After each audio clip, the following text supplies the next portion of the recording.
Engine pushing.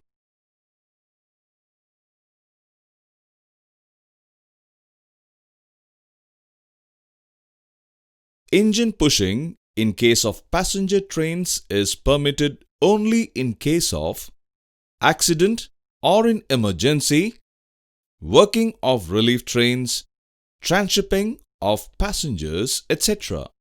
Train not able to proceed further due to floods, breaches, landslides, etc.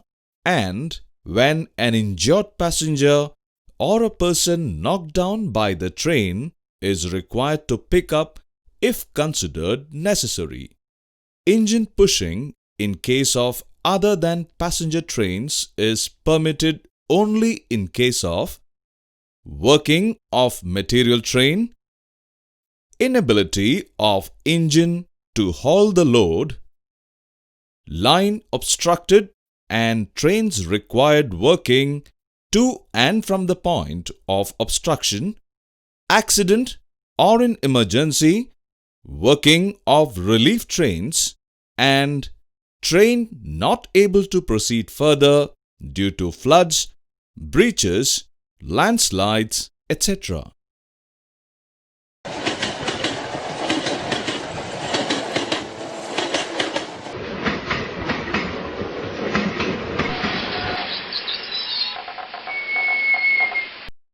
In these cases, guard and loco-pilot, after consulting each other, decide to push the train duly, taking the following precautions.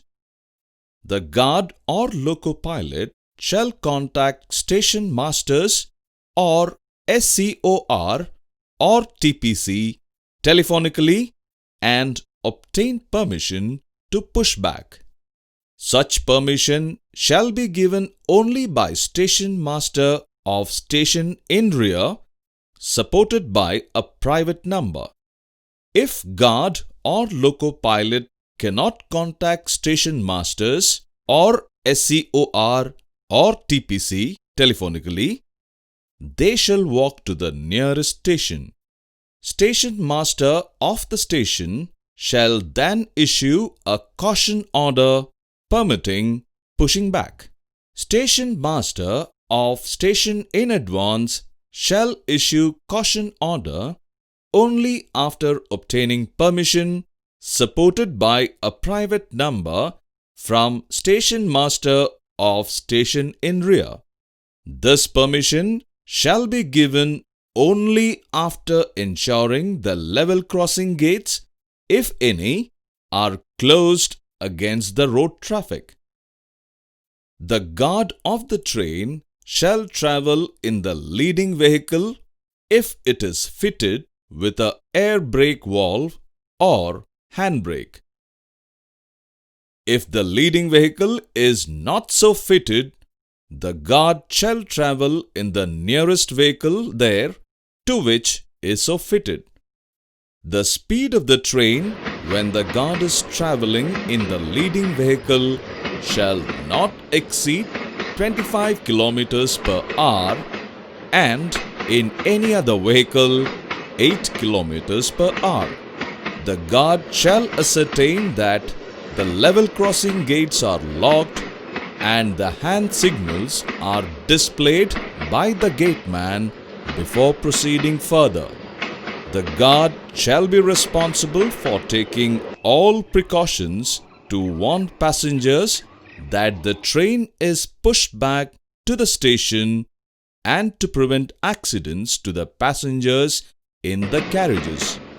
The guard of a pushing train shall keep a sharp lookout while passing through unmanned level crossings, tunnels, bridges and cuttings and continuously exhibit PHS to loco-pilot. In the absence of PHS, the loco-pilot shall stop the train at once.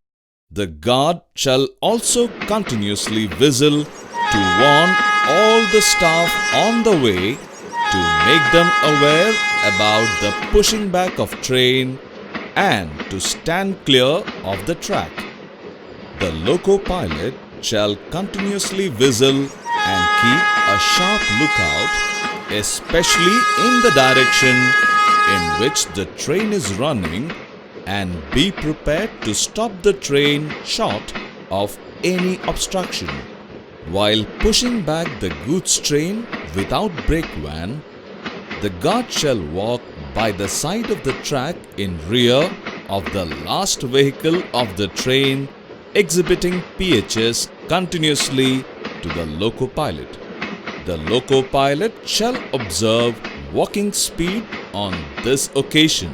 When a train is pushed back, it can be received by taking off reception signals on single line. On double line, the train can be received by issuing pilot-in memo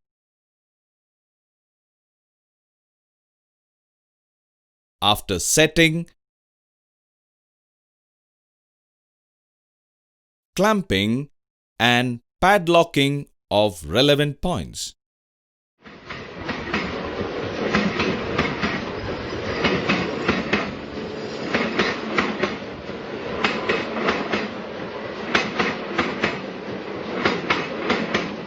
This rule is not applicable when leading vehicle equipped with driving apparatus. Assisting engine is attached in rear and patrol or searchlight special, which can go with a maximum speed of 40 km/h.